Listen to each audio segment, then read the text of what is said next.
Hey, it's Caressa. Hey, it's Maddie. You're not watching the Disney Channel right now. You're listening to Dreadfully Twisted.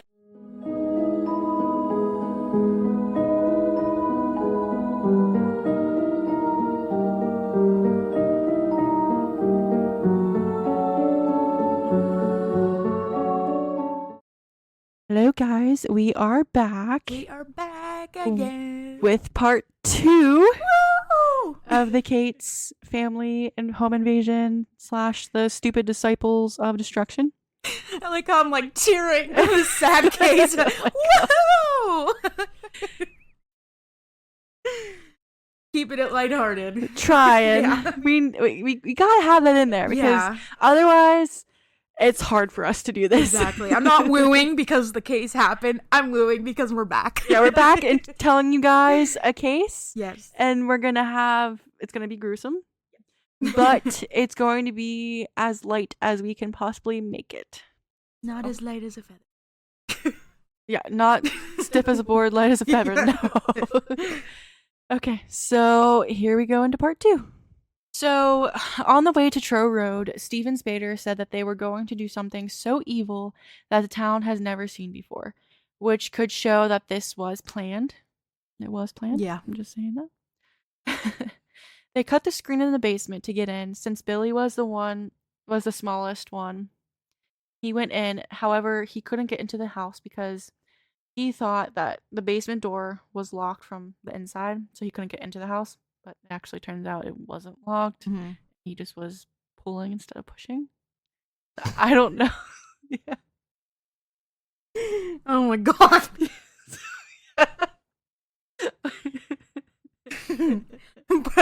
Burglary 101. Hold the push door. Yeah, so I don't know if he was just doing that because he didn't want to be a part of it again, or he was just being stupid. Whatever it is, it was funny. Your reaction was great.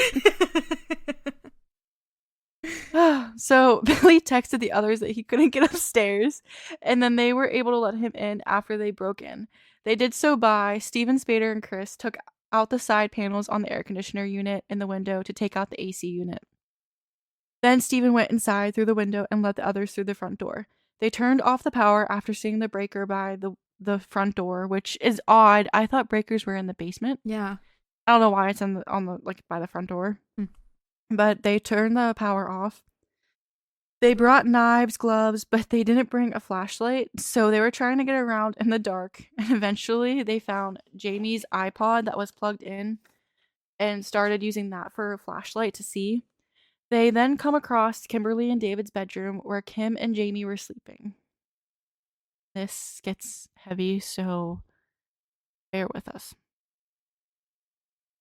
One opens the door. Billy and Quinn either stayed at the door or went to the other parts of the house. That's not known. Billy says in his confession that he did stay at the door. Yeah.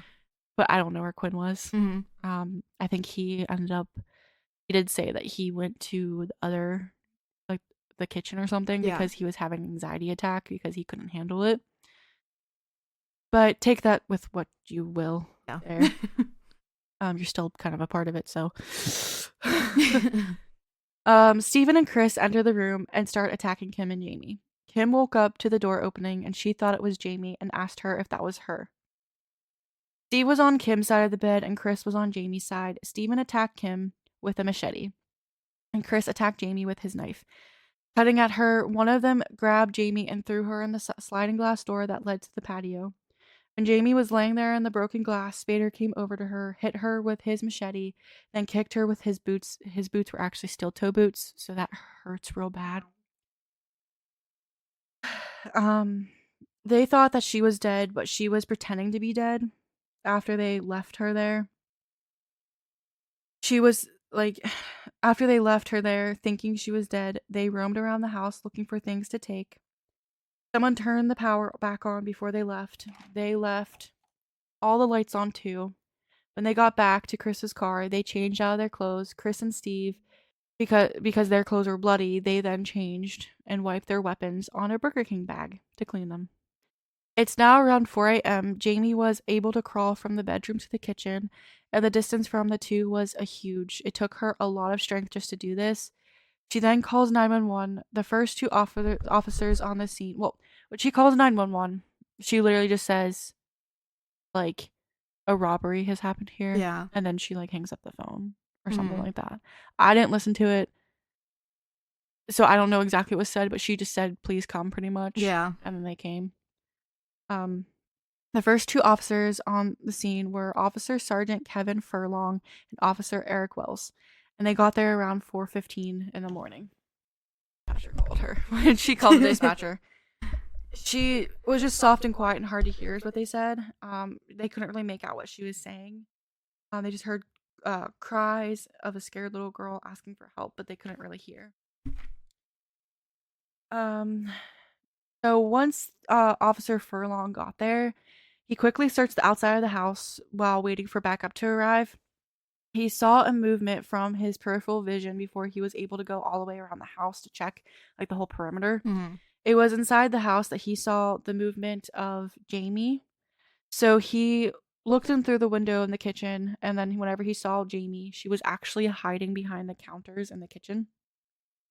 He actually locked eyes with her, and he was horrified by what he saw. Because Jaimie was laying on the floor, her whole body was covered in blood, and some of her foot was severed.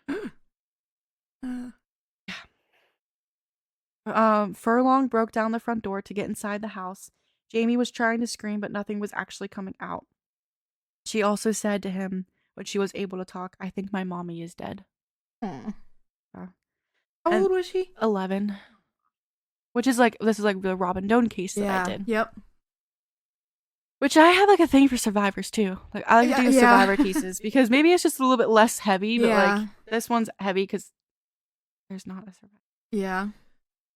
So after she said that, she also said her name immediately, and then the officer Furlong took her outside and asked if there was anyone else in the house. She answered that only her mom was in the bedroom. This part's heartbreaking because Jaimie begged him not to leave her there. But he had to search for anyone else inside that may be hurt, and he promised her that she was safe. Eric Wells got to Jaimie, and then they quickly realized her foot was not only severed, but she also had multiple lacerations to her head, arms, and legs and torso, which in the report stated golf ball sized lacerations on her head, right inner thigh, and left ear to her left shoulder. They asked how she got these injuries, and she said some guy had a knife and another one had a bat and he hit my mom. They continued asking her questions to try to get an idea of the situation, so they asked her if she knew the guys, but she couldn't identify them. But she was able to describe them. She said one of them had been bald. And she said one of them said to get the jewelry. She was able to survive by pretending she was dead. And even though Jaimie was in shock, this is also like very impressive. She was able to tell them that her dad was on a business trip, and she also gave them his cell phone number. Oh wow. The scene showed blood-stained footprints that trailed across the hallway carpet that led to the master bedroom. Forgot about this part. Um, when the police got into the bedroom, there was so much blood that it covered almost every inch of the room. Kim was laying on the bed and she was savagely, which quotes, murdered. Jaimie was rushed to the hospital, and at that point, there was no point if she would survive.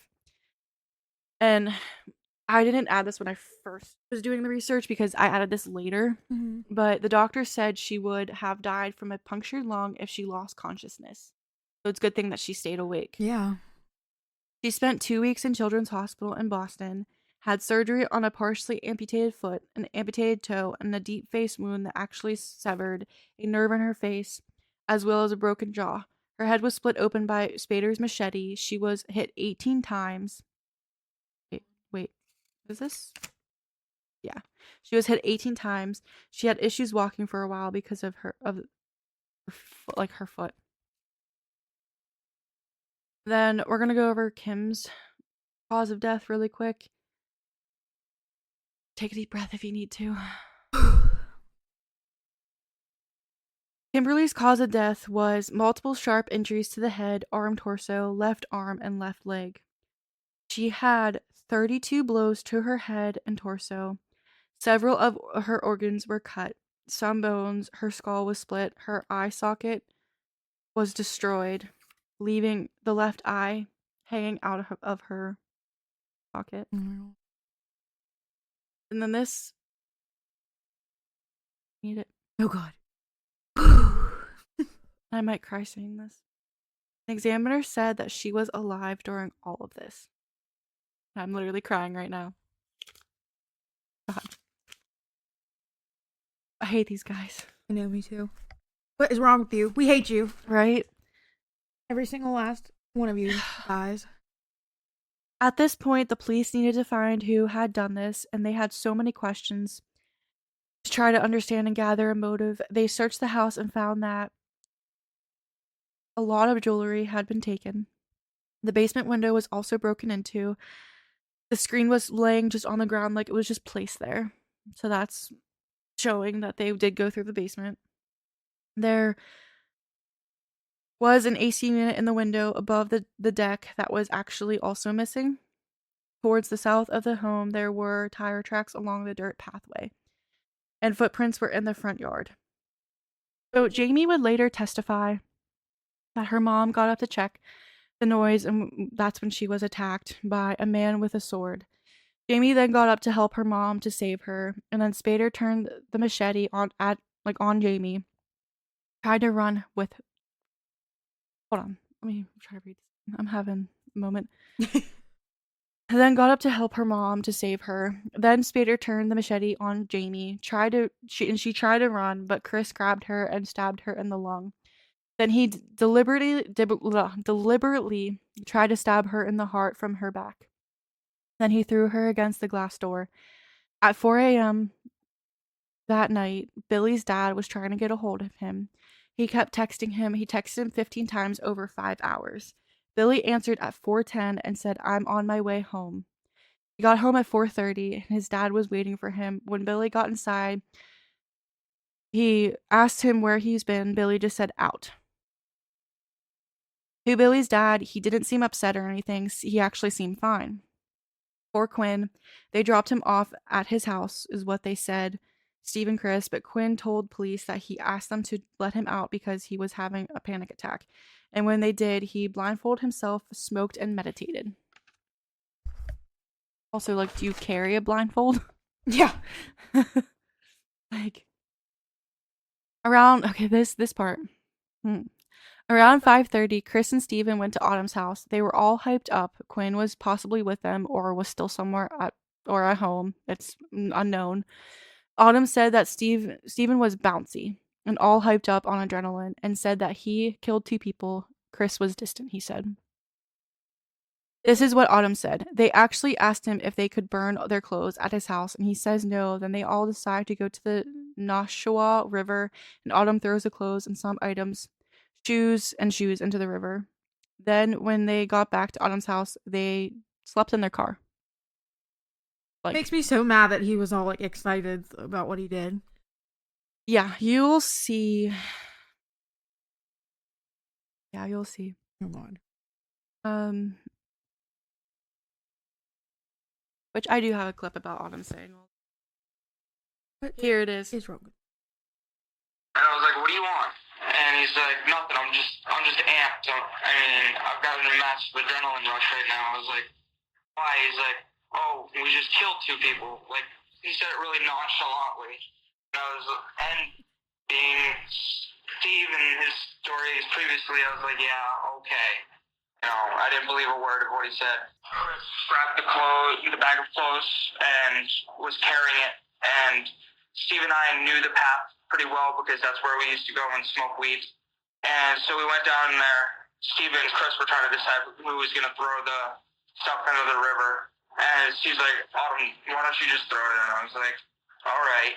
I was extremely disturbed as to the story which they were telling me. I became very, very nervous because from the detail, it just seemed to be incredibly real. I was scared because, as far as I knew, I was sitting in a room with 2 murderers. Is that why you made jokes? That you're not smarter than a fifth grade? I make jokes because it helps me stay calm. And I was very scared. Those jokes didn't start occurring until after Billy had texted Steve saying that the little girl had survived. On Saturday, Steve had looked me in the face and said, there are only 5 people who know about this. 4 of us who did it, and you. If it comes down to police showing up, we know you ratted. And I love you like a brother, but I'll kill you. I will kill you and anyone you care about. So there he talks about how they threw the stuff in the river, but he also talks about that he started making jokes Yeah. about the thing. That's what I pointed at Yeah. before. He started making jokes about it. And then he also said that Steven threatened him if he would tell anybody. Yeah. He But- also could have been like, I don't want anything to do with this. Right. Like, but he brought himself into it, so. In a way, yeah. Well, they brought him into it, but he went along with it. He could have not went along with it, but he did. You could have just been like, hey, I don't want to be involved in this. Can you Yeah, please, like, exactly. not? From the impression that I get, it seems like everybody was scared of Steven. Yeah. From what I feel, but Probably. the next day, this is crazy. Sunday, October 4th, I think it is. These are the things they did. Chris and Steven and Steven's girlfriend and possibly Autumn, they all went to the mall at a cash for gold place. They put the jewelry in there and traded for cash and get $130. Steven's girlfriend said she didn't know where they got this money from, or they got the jewelry from. At 5 p.m. in Amherst, a local police officer sees them at an industrial park that has been getting robbed, and it was just a coincidence that they were there, and the police officer stopped them and they got the vehicle information, but he let them go, and it was recorded.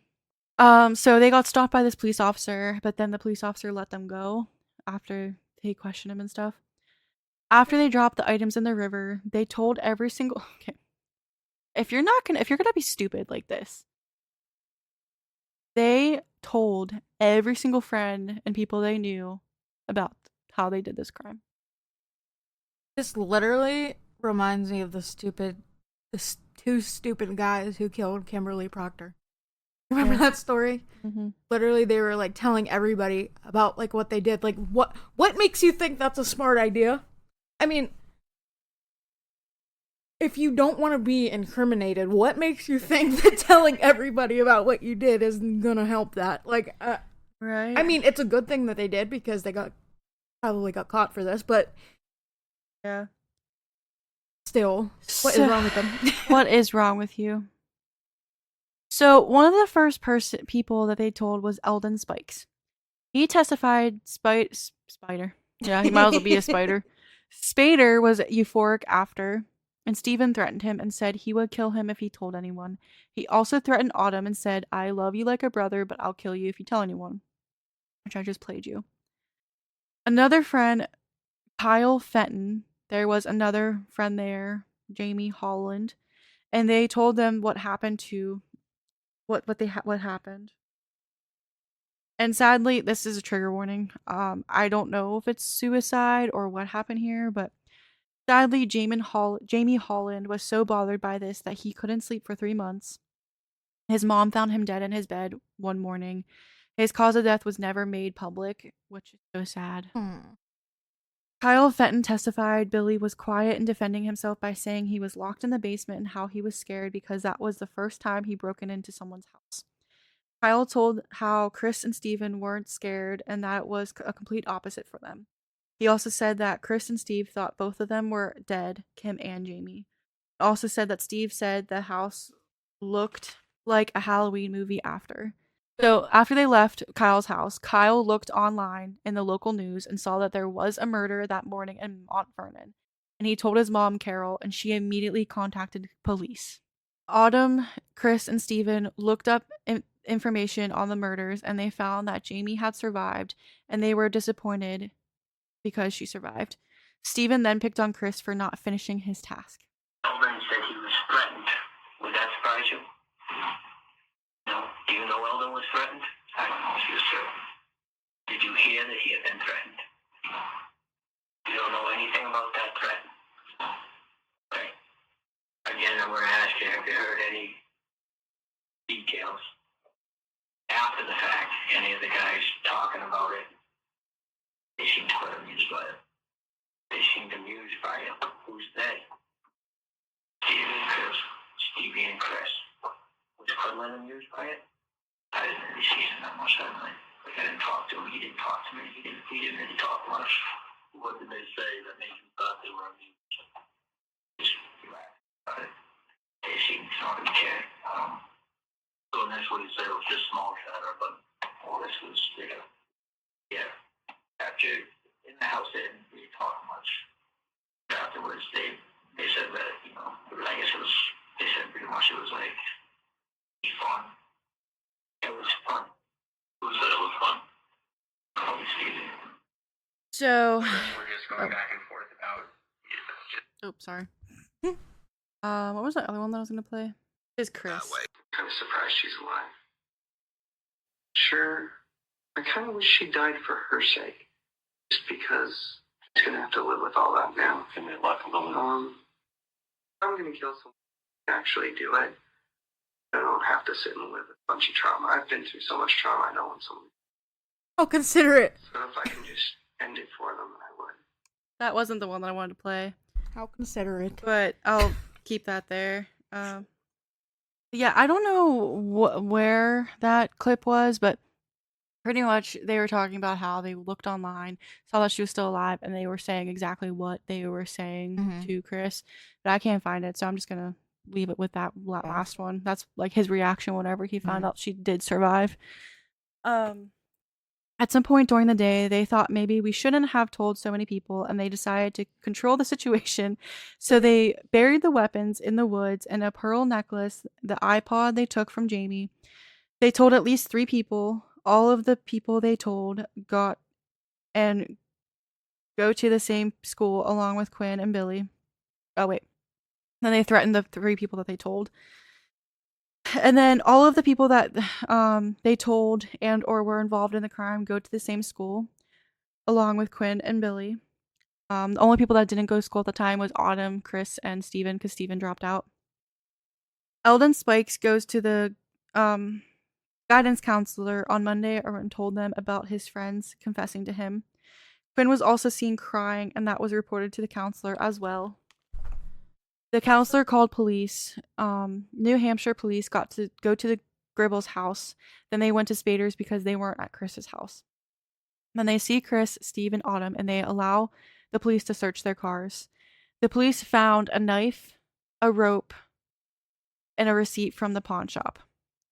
Chris was also in camo, and they had 4 knives on him and garbage bags. They were taken into the police station. Other police officers went looking for Quinn and Billy. Quinn denied anything, and he said his alibi was that at 2 p.m. they went to Walmart. Him, Chris, Steve, and Billy drove around for a bit in Milford and Mount Vernon. Then he asked for an attorney. So he was like, "Oh, we were just driving around." Oh yeah, totally. At the same time at the murders. Yeah. Like, Steve denied involvement too. Said that he wasn't there. Then he also asked for a lawyer. Autumn said that they were all there at his house and then smoked weed and hung out, but eventually Autumn did confess and said Steve and Chris left his house and they said they were going to go murder someone. He texted Steve at some point and said, "Are you doing a job?" Steven answered, saying he couldn't talk and was busy. Then at 5:30 in the morning, Steve and Chris came back excited and shown him the weapons and said that he helped dispose of them. He then took the police there. The bag of clothes was caught on a branch. There was a wooden box floating in the water that Jaimie actually got Kim for Mother's Day. David Cates' wallet was found as well as an insurance card and all the other things of his. In the bag of clothes, there was that sweatshirt Steve wrote in that said, "This belongs to Steve, who is awesome." Then, socks and a towel that had Chris Gribble's name on them were found as well. He wrote Chris Gribble on his socks and on his towel. Okay. Just so no one got him confused, I guess. I don't know. Okay then. When Billy was questioned, he admitted to being in the house but said he was stuck in the basement and they let him out after, and he and Steven went around the house and stole items. Chris Scribble denied it at first and they questioned him for 7 hours and said Steve doesn't know anything either and said they were just driving around. Yeah. Oh, Yeah. good job, bud. Good plan. I don't know. The officers asked what should happen to the people who did this, and he said, I would say that they should probably go to prison for the rest of their lives. Yeah. It really goes against me to harm women in general, but to harm a little girl, that's like how cruel, how could you do that to someone that young? I have a couple clips that I'm going to play of his because he's insane. POS. Here, okay, I found that, Happened up there on Melbourne. All I know is like early this morning, on the internet, on the Telegraph, to see what was going on, and there was something about there was a lady killed in Mount Vernon, and there's like a girl that's in stable condition in the hospital. I don't know if it was me or one of Steve's friends or something. Somebody texted one of us or mailed us. Just remember that we heard that the girl was conceivably in the same class as one of our friend's sisters or something. So I guess she's about 10 years old, which honestly, I hope she's going to be okay. Horrible to do something to a little girl, but You don't say. right? I was cold, but it wasn't a huge deal to me because I didn't know them. Assuming that somebody specifically tried to kill them, like, that rubs against my conscience personally. I'm one of those type of gentlemanly chivalry sort of guys that you don't even hit girls, let alone go out and treat them badly. Girls in the hospital, obviously, she probably got injured or something. Chris, So, it's funny you should mention that because I want to let you know she is going to survive. Fortunately, it's good. yeah, that is real good because it's real good because she deserves to be alive, and so does So her does the mother, lady, I'm sure. you know. But you know what else is good? It's good because she can ID the two people that That'd be were good. in the house. That'd be awesome. I hope you guys can do that. The robbery gone wrong. Mom ends up dead. Little girl ends up seriously injured. People involved in it. They're pretty nasty people. What do you think should happen to those people? You should probably get sent to jail for the rest of their lives. Prison. I don't know what's different between jail and prison. Steve and I are very similar. Oh, here's another one. Steven Spader. Both of us grew up with problems in our family. Technically, we're both sociopaths. Apologists. There should be a paper in the scripture case in the top drawer of my black dresser that says as much. Okay. So there's another one where he just said, like, Steve and I are saying we're, Yeah. but, yeah, that was him talking about how she survived and how he thought that they should go to jail or prison. Like, what the heck? Literally. How do you- My face this whole time was like, what is wrong with you? And like him saying, like, I hope she's okay. They conceivably, who the frick says that? Literally. They're trying to act like they're all compassionate and stuff about it. When they're He's literally not. the reason why this happened. Yeah. The police know that he was lying, obviously. They have the evidence and people talk to them, so they decide to tell him that his friends are here and telling them different things. They were really all there and telling different things, so the police were being honest. He says, do you guys really think that we did that? That's what he says. He's like, do you guys really think that we did that? Yeah. Yeah, well, you did, so yeah, we do think you did that. Oh my god. Then he said, I don't know, that's your job to figure out. Oh, wait. And then the cop said, well, who did it, Chris? Then he said, I don't know, that's your job to figure out. If you had evidence, you would be arresting me right now, and you're not arresting me, so I think you're bullshitting me and telling me that my friends are ratting me out. Listening to this, I don't want to swear, but I'm sorry, you're gonna hear it. If you're gonna listen to this, you're gonna hear it. I just feel weird swearing with my mom's listening. But oh well. He's trying to outsmart the police. He's challenging them at this point During his questioning, after some hours, Chris asked if the crimes were eligible for the death penalty.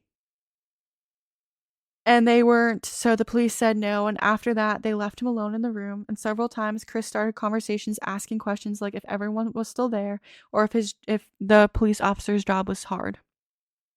Then after a while, Chris agreed to confess and told them to get his recorder. He was going to grab another officer, and Chris said no, only him. I'm going to play a couple clips on that. We looked around for a good entry point where we would make days ago. Decided that we were still low on cash. We couldn't manage to get jobs. And we were going to try and get another robbery. We weren't sure when or how we were going to do it. Saturday morning, I was with Steve. He told me that him and Billy had been cruising around and had found a house out in Mount Vernon. It was reasonable enough that it was out in the middle of nowhere. And we were thinking we were going to go in there. But it was just me and him together in the car. You and him meaning? Me and Steve. Okay. In the car. He said, yeah, we're just going to go in there, grab some stuff. If anybody's there, we're going to kill them, have some fun. I agreed. We do that. That sounded good. We looked around for a good entry point where we wouldn't make a lot of noise. We didn't see any alarm systems, so we figured we were probably set. All the doors were locked. We finally found one basement window we thought we could get Billy into if I could get it open. Yep. I used the black mechanical assist knife that I own to cut the screens. There were 2 screens between us and the window. And tried to cut the frame out of the window, but ended up breaking the glass. At which point I basically bashed in the window, not the glass, but I managed to break it off of the handle that was on top holding it down. Couldn't get anyone else in any other way so far, and so we started sliding Billy in. Billy got in and was, because he went over to the basement door and thought it was locked because he pushed on it instead of pulling. And so he was stuck in the basement and they were trying to get him out. Steve had the idea that we could take the air conditioner out. So I cut the panels off from around the side and we moved the air conditioner over. That there are people, but we thought he said there's no people. So he started to get a little bit relaxed and started talking. He started to quiet us down. Then he shined the light on the bed and that's when they woke up. Okay. The mother said something like, Jaimie, is that you? Stevie threw the light. He went around to one side of the bed where the girl apparently was sleeping. I started to circle around to the other side in case something happened. Mom sat up in the bed, started asking who was there, what was going on. Tried to turn on the lamp and it didn't turn on. Yeah. When she did that, Steve started hacking at the bed with the machete. Okay. They started screaming because they heard something. Apparently he missed them mostly. But I heard him hit them all. And so I dove in and stabbed her a few times in the chest. Steve was just hacking away. He totally lost it. I was controlled, but I didn't really feel much of anything. Yeah. Okay. I thought I would, but I didn't. What were Quinn and Billy doing? They stayed by the door. They didn't do anything. Oh, honesty. We did everything. The girl jumped up. I almost sensed her in the dark get up and jumped over her mother. As Steve was hacking away and she jumped right into my arms. I stabbed her once towards the face. Then I went for the front because I was swinging her around and she got free of my hand and went flying into the glass door, knocked her head. My alarm's going off. Stopped crying completely. I figured she was probably toast. Yeah. So Mom was still gurgling and kind of breathing deeply. Steve just went at her. I was actually kind of scared of him. He just kept hacking at the bed, came over to our side and hacked at it some more. Yeah. And then went over and kicked the girl a couple times, steel toe boots, and then hit her in the head with the machete. At least they said he did aim for that. Yeah. I was backing off because I knew Steve was losing it. I could tell. Then he turned around, he looked like Jason from Halloween with the machete in his hand.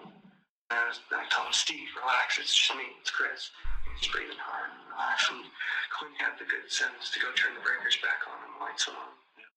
First of all, Jason is from Friday the 13th, not Halloween. Sorry, say that again. Jason is from Friday the 13th. That's what I was thinking. I was like, Halloween. wait, Michael Myers is from Yeah. Halloween, and Jason is from Friday the 13th. So get your horror movies Yeah. together, dude. Even a murderer doesn't know his horror movies. Yeah. But like, just him. That's the reason why I was playing him describing it, is just because of how cold yeah. and awful he is saying it. And it's just like, how? I know. I don't think... Literal. So they all were arrested except Autumn, and they all had a $500,000 bond. Autumn was arrested in November the following month. Quinn was the most remorseful, and he was the first to get a plea deal. He pled guilty in exchange for 20 to 40 years if he testified against Stephen and Chris. Billy agreed to do a plea deal, 30 to 60 years, also agreeing to testify against Stephen and Chris. As the same with Autumn, he agreed to 5 to 12 years. Chris tried to plead the insanity defense. Stephen thought he had a chance to get a not guilty sentence, so he had an actual trial. Before his trial, he wrote a 4-page letter to the hometown newspaper saying what he said was stupidity and ignorance of the residents of Mount Vernon in response to the letters to the editor from the residents about him. He referred to himself and friends as nonconformists and wrote a letter to an inmate who they actually testified against Stephen, but this letter was of details of the murder, preparation, and after the murder. He also wrote a poem about it, which I will not share it. You can find it yourself. It's very graphic. Yeah. Steven Spader's trial started October 26, 2010. The trial lasted for 11 days. His defense said they didn't have forensic evidence and said that others committed to the murders were when Steve was... Okay, wait. His defense said that others actually committed the murders when Stephen was just riding around with Autumn. Yeah, because I'm sure he was just driving around. Yeah. So, I'm going to play a couple more. So yeah, we basically planned that if someone was there, we were going to kill him. Did you think that it was, if somebody was there, if they resisted, you were going to kill him, or it was just... We're just going to kill him. Yeah. I'll be perfectly honest, I wanted to kill someone for a long time. It's like an urge, and it was kind of the time that I could get it out. That was Chris. Here's Chris again. I thought at least I would feel bad about it. I'm almost sorry to say I don't. I'm not sure why. I thought I would at least like puke afterwards or something, after looking at her with her forearm open with the bone showing. When you say her, you mean the mother. woman? Yeah. Stabbing the girl as she was saying, please don't do this. Mom was... Who was saying, please don't do this?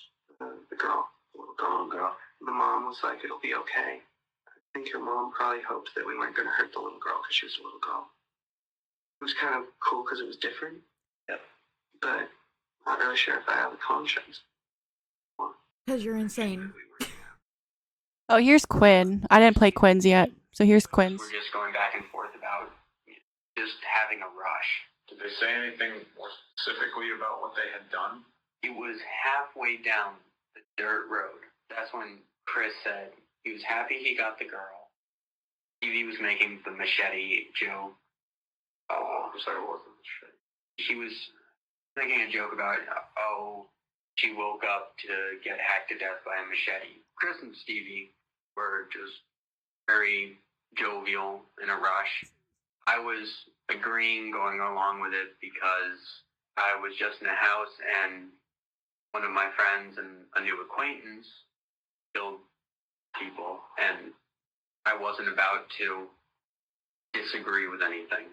Billy said something about being put in the newspaper, and Stevie said something. He said, yeah, we're going to be in the paper, but not us. Yeah, so that was... I didn't play Quinn's earlier, but he was just saying how they were like laughing about it and stuff, which I don't know. But this next part. They also said that all the stories contradicted each other during Stephen's trial. Spader was going to start... Okay, this was while he was like in prison waiting for trial. Yeah. Stephen was going to start a criminal enterprise where he would gather people to help him escape. He told this to the people that he was asking this for. He also said he was a prospective member of the Crips and that he participated in a drive-by shooting. Everyone but Chris testified in Steve's trial. Quinn claimed that he walked away and covered his ears because he was so disturbed. A detective searched Steve's computer and found the following searches. Chloroform was one search. Another search was news of the Mount Vernon murder. Good. The next one, he searched this 635 times, which was knives. He searched torture 85 times. What? Oh, it gets worse. Don't be suspicious. Don't be suspicious. Right? He searched murder 1,450 times. What? What in the psychopath? Like, what? How? Why? Why? Like, what were you trying to search? Murder. And why? Like, what were you trying to find? Like, why wouldn't you? I mean, like, any normal person would just search something up once. Yeah. Not How many? 1,450 times. Literally, what? I'm like shook. That's. He that also shook me. searched homicide 94 Oh times. my god, what? What is wrong with you? Yeah. Then he searched Charles Manson Oh my god. 6,225 times. I wish they could see my face. I'm like, what? What? I'm I don't have words. Like, I get researching. Like, we research for Yeah. this. So, like, of course, we're going to have stuff like that pop up. But, like, not 6,300 or 225 Exactly. times. Maybe, like, 10. Like, you must have a real obsession. Like, a real obsession to be looking that up that many times. All those. Why would Charles Manson have all of them? I know, literally. I guess because he was a cult leader. Yeah. The jury deliberated for 90 minutes and found him guilty of first-degree murder, conspiracy to commit murder, conspiracy to commit burglary, and tampering with witnesses. He was also convicted on his birthday, November 9th, which is so funny. His sentence was to life without parole plus the 76 years. But since it was his birthday, he actually asked his attorney, "Do you think the jury was saying happy birthday to me?" with a big smile on his face. No. Which I have that clip because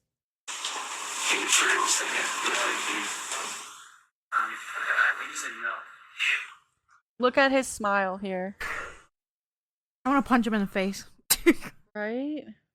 So that's the last clip I have on there. I do have a couple clips on YouTube. Literally, people that smile in court after they commit literally make me sick. Yeah. Like, that literally shows what a horrible human being they are. Mm-hmm. When the judge sentenced him, she said, "I could go on for days and days and days about the depths of your depravity, but it is sufficient to say that you do belong in a cage. For that reason, I am sentencing you consecutively, which applies to your remaining convictions to ensure you stay in that cage for the rest of your pointless life." Produced during trial. I consider the arguments made by the state and the statement made by Mr. Cates. I also consider whether there are any mitigating factors, and there are none. I consider whether there are any aggravating circumstances. Those aggravating circumstances are exponential in number, including but not limited to threatening behavior right here in this courtroom during the trial, requiring this court on 3 separate occasions to admonish you through counsel. I also consider the goals of sentencing, which are punishment, specific deterrence, general deterrence, segregation from the community, rehabilitation. And I find that all of those goals are met by the sentence proposed by the state. Based on all of the above, I could go on for days and days about the depth of your depravity. But it is sufficient to say that you belong in a cage.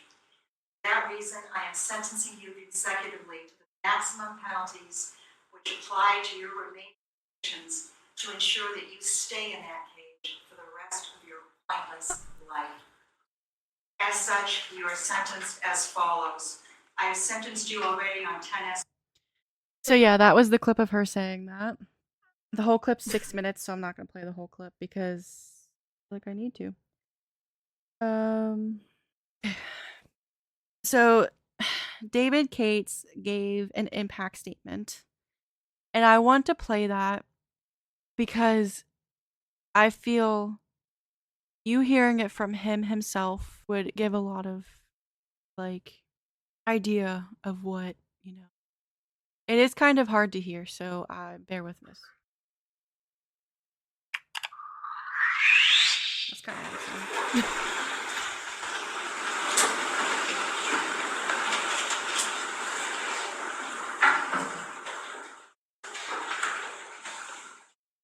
Good afternoon, sir. Good afternoon. I would like to tell Your Honor and the court a little bit about Jaimie's and my life. First, my wife, Kim. Kim was full of energy, excitement, and life. An infectious smile and vibrant personality were so inviting to all. Welcomed you. I wanted to be with her, be part of her. Everyone who came to know Kim,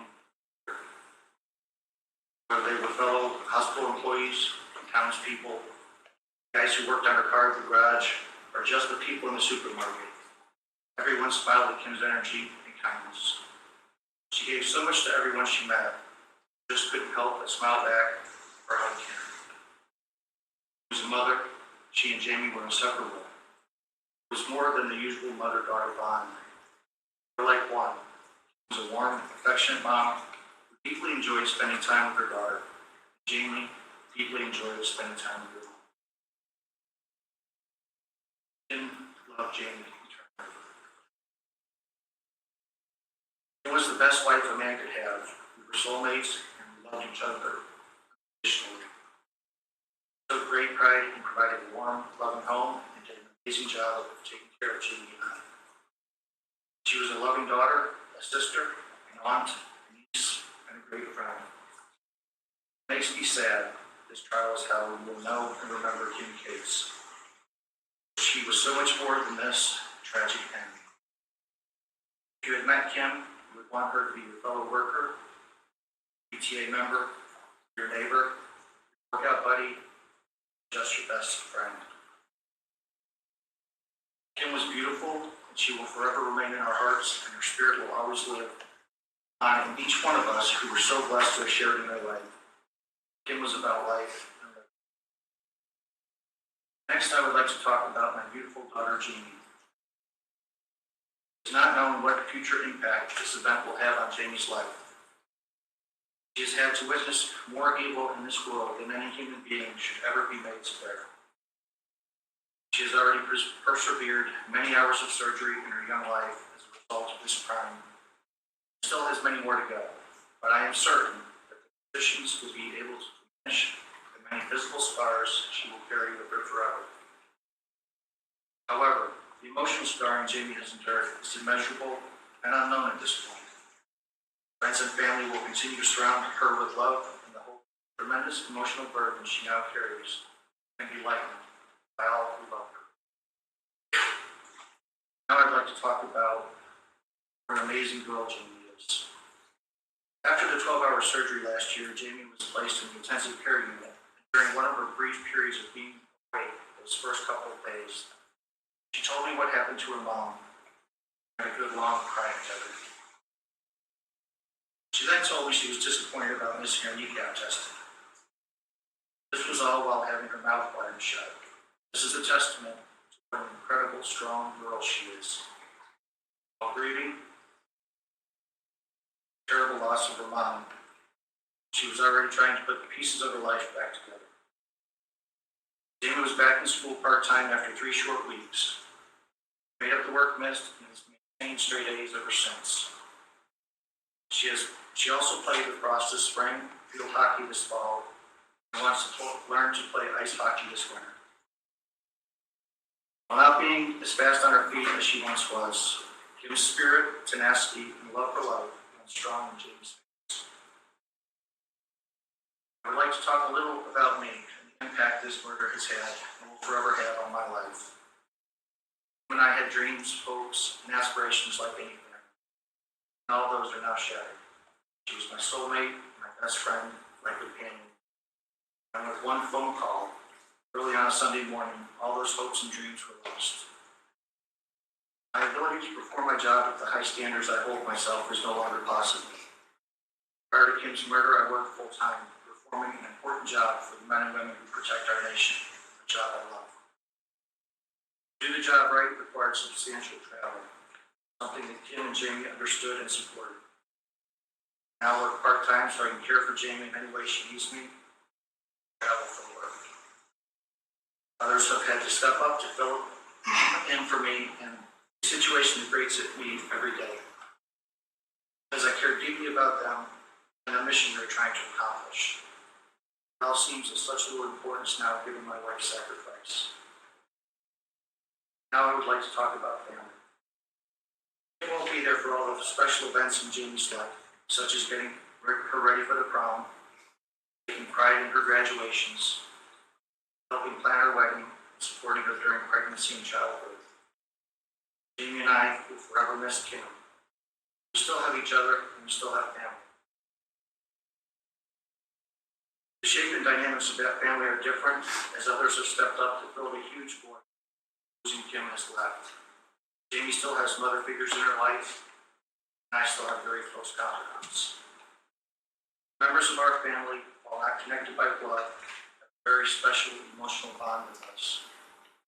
A bond that I think many families would envy. This family is made up of people from our town, surrounding community, work, and the school systems. We all play critical roles in allowing Jaimie and I to continue to heal as well as feel loved by a family unit. Our family will survive the senseless act and thrive again. Next, I would like to express some thanks. I would like to start by thanking the members of this jury. It was an emotional trial, and I'm sure at times it was very difficult for them to remain objective. I'm going to stop it there because he goes into thanking like everybody in this. But he sat in the court every single day for both Spader and Gribble's trials, and he thanked literally everyone in his statement.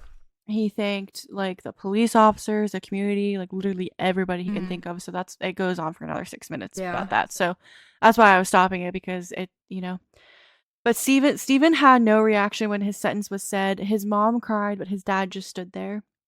Gribble's trial started March 2011. His attorney claimed that he was mistreated as a child, and it wasn't until Steven Spader came into his life that Chris started acting on his fantasies.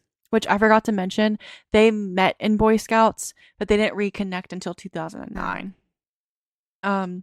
He tries really hard to put on an act of being crazy and that he was just insane and he had no control.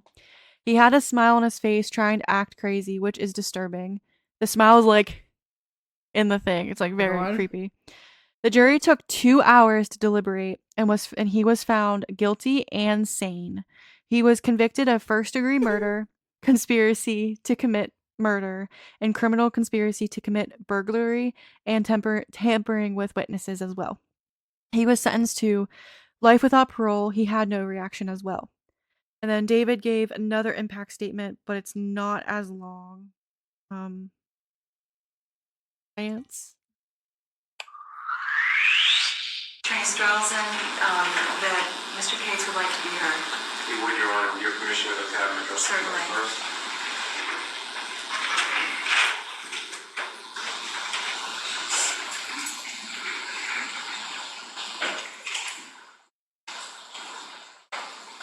This has been an incredibly emotional trial, and I would like to sincerely thank the jury for your courage and empathy that you showed in arriving at this verdict.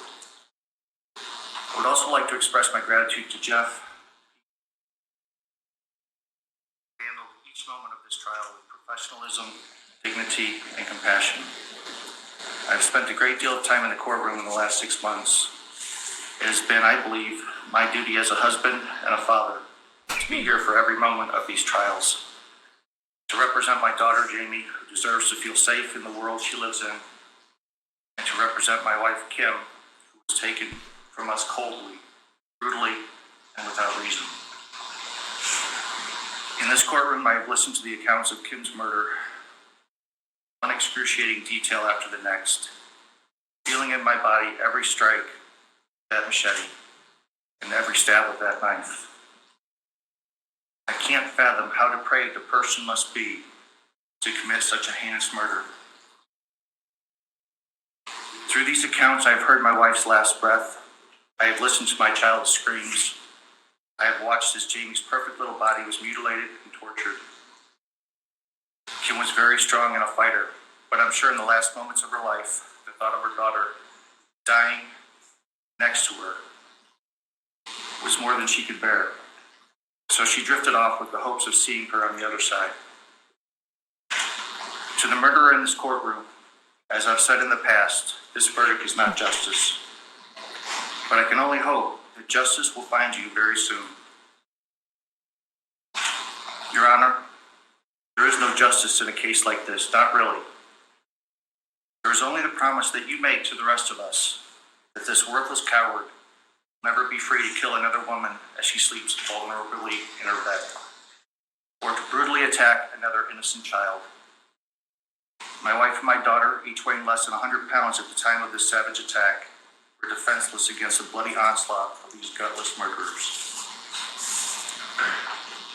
I don't have any illusions that this invasion to the sanctity of our home will ever be behind us, that Jaimie and I will ever be able to go more than a few moments without remembering that Kim isn't with us, or the horrific way in which he was taken from us. There will never be another birthday, anniversary, or Christmas Eve with Kim's family that isn't tinged with grief. Instead of Jaimie simply indulging in the joy of picking out her prom dress, or stepping into a graduation gown, or planning her wedding, my daughter will ache because her mom, her best friend, most important woman in her life, isn't there beside her. With this godless failure permanently caged, Jaimie and I will soon be able to begin a new chapter of our lives. Jaimie is such a strong, smart, beautiful young woman. Whether in the classroom or on the field, her tremendous loss has not diminished her love of life and her willingness to face challenges fearlessly. Just like her mother, Jaimie approaches each day with passion, hope, and a courageous spirit that has never been broken in spite of what she has endured.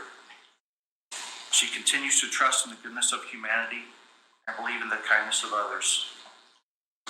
Kim remains a constant subject of conversation between Jaimie and me. Whether we're arguing about what's for dinner or hauling a few too many pizza boxes to the dump, Kim is very much a part of our daily routine. And I suspect she'd like Jaimie to be eating more vegetables than pizza. Though Jaimie and I will continue to move forward, as Kim would have wanted, there will always be an empty place in our lives where Kim used to be.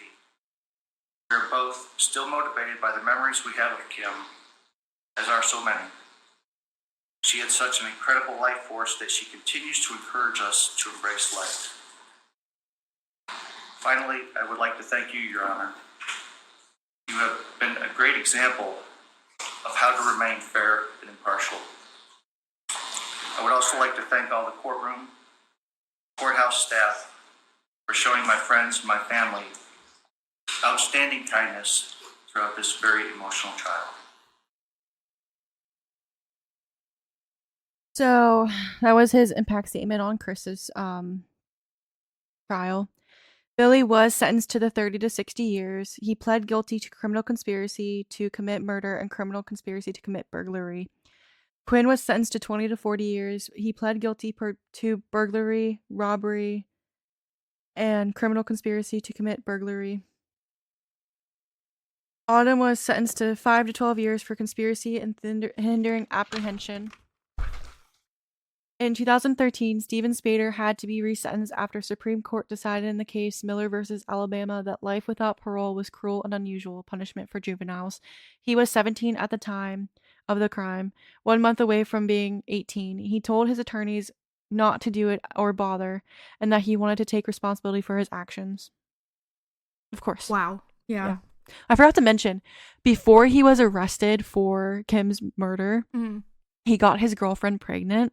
And she had their baby in January of 2010. But she cut contact with him. Yeah. But they had to have the hearing anyway, and they went without him. He sent an apology letter for his attorney to read. David Cates felt the apology was insulting. Spader told his mom in a letter that that he would end up in prison anyway, and that prison is good for him, that he found peace with God. He had to be moved to New Jersey State Prison in Trenton because he had gotten hurt in a fight, so they moved him to protect him. Chris Gribble also didn't behave in prison. He was moved to a secure housing unit because he got into a fight as well. He was moved out of state to another prison. 2015, Jaimie went to prom. She looked at colleges and chose UNC Wilmington in North Carolina. She played field hockey and studied public health. In 2015, David Cates sent a letter to WMUR that gave an update on their lives, which I'm going to share at the end just so we can end on David and Jaimie and not on these horrible people. In May of 2015, Autumn was paroled at 25. He was denied the first time because he didn't have somewhere to live. His mom didn't want him living with him, which says a lot. Yeah. Now he lives in Texas and has an... Apparently, this is what I got from research. Apparently, Autumn now has an OnlyFans. Oh my god. Billy Marks is serving his sentence in Vermont at Southern State Correctional Facility. Quinn Glover is serving his sentence in Northern State Correctional Facility in Newport, Vermont. He was paroled in 2017 in one count and is up for parole in another count later this year of 2024. If he does the soonest he can get out is 2029. If he does get paroled on that count. Jaimie works in healthcare now and she seems very happy. There's really not much about her. Yeah. In 2011, the New Hampshire governor, John Lynch, passed a law called the Kim Cates Law that allows a death penalty criteria to include home invasions that end in murder. Every year, David holds a golf scholarship on the anniversary date that Kim was attacked. It is called the Kim Cates Fund. It gives money to the students who go to a study in the medical field because she was a nurse. So I'm going to play that update video on David Cates, and then we're going to be done. Jean Mackin marked 5 years since the Mount Vernon home invasion that took the life of Kimberly Cates, severely injured her daughter, and left the entire state in shock. As this somber anniversary approaches, David Cates is sharing how he is remembering and honoring his wife and the bright future for him and his daughter. Our Jean Mackin joins us live from the newsroom with the letter from David Cates.